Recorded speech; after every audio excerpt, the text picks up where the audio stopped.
mas apenas aquele que faz a vontade de meu Pai, que está nos céus. Muitos dirão a mim naquele dia: Senhor, Senhor, não pregamos em teu nome, e em teu nome não expulsamos demônios, e em teu nome não fizemos muitas obras maravilhosas? E então ele dirá: Nunca vos conheci. Apartai-vos de mim, vós que praticais a iniquidade. Veja, você pode ir à igreja, pode ser uma pessoa boa, e talvez nunca realmente conhecer a Cristo. Conheço muitas pessoas que vivem vidas morais e são agnósticas ou até ateias. Chega um ponto, um momento em algum lugar, em que você deve receber Cristo em seu coração.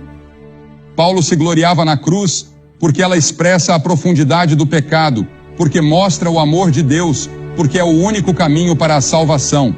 E por fim, porque ele sabia que a cruz trazia uma nova dinâmica para a vida. Uma vez que você esteve na cruz, você nunca mais será o mesmo. Portanto, se alguém está em Cristo, é nova criatura.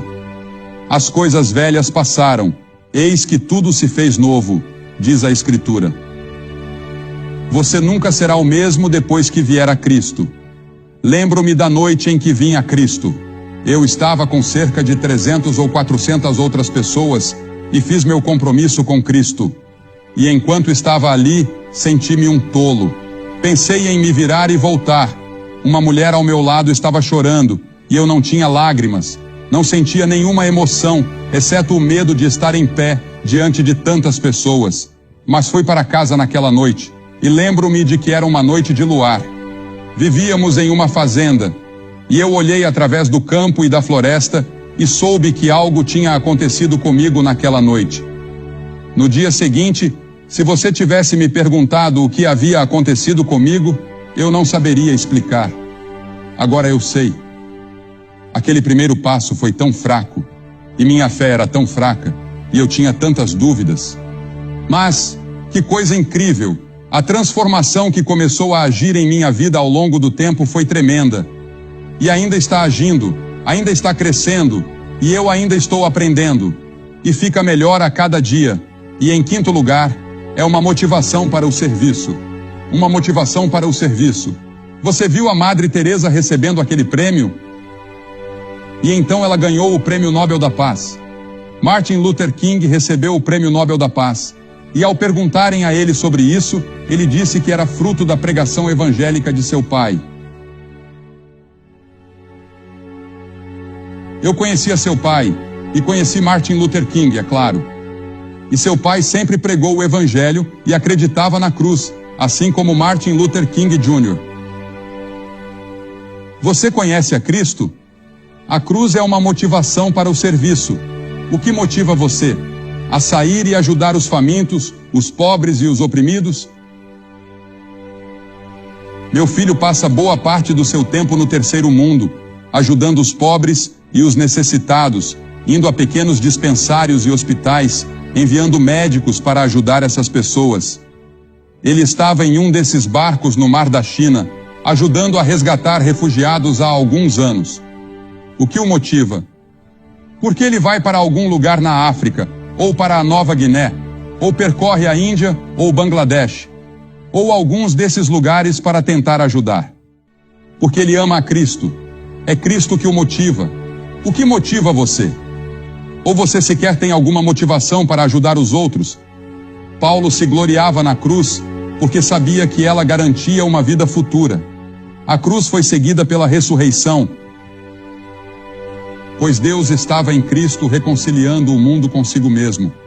E a Escritura nos diz, em um grandioso hino no livro de Apocalipse, capítulo 5, e cantaram um novo cântico dizendo: Tu és digno de tomar o livro e de abrir seus selos, porque foste morto e com teu sangue compraste para Deus pessoas de toda tribo, língua, povo e nação, e para nosso Deus fizeste reis e sacerdotes, e reinaremos sobre a terra. Que futuro glorioso temos por causa da cruz. Alguns de vocês estão assistindo pela televisão. Pegue o telefone, ligue para o número que está aí agora, fale com a pessoa e conte sua necessidade. Compartilhe com ela e ela falará com você.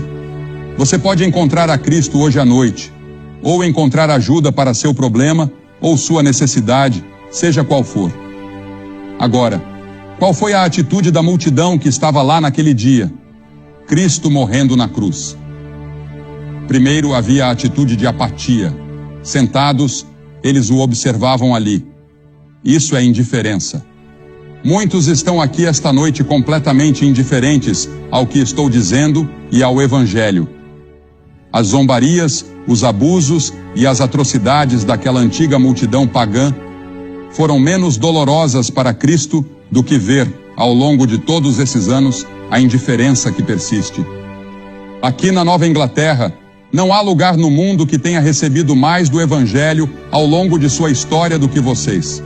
Quantos hoje são indiferentes? A quem muito é dado, muito será exigido.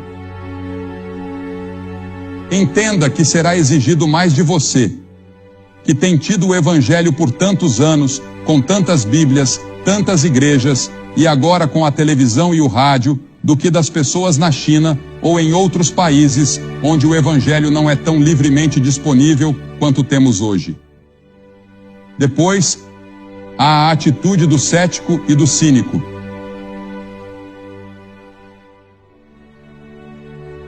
E os que passavam blasfemavam dele, meneando a cabeça e dizendo: Ah, tu que destróis o templo e em 3 dias o reedificas, salva-te a ti mesmo e desce da cruz. Há céticos aqui esta noite. Eu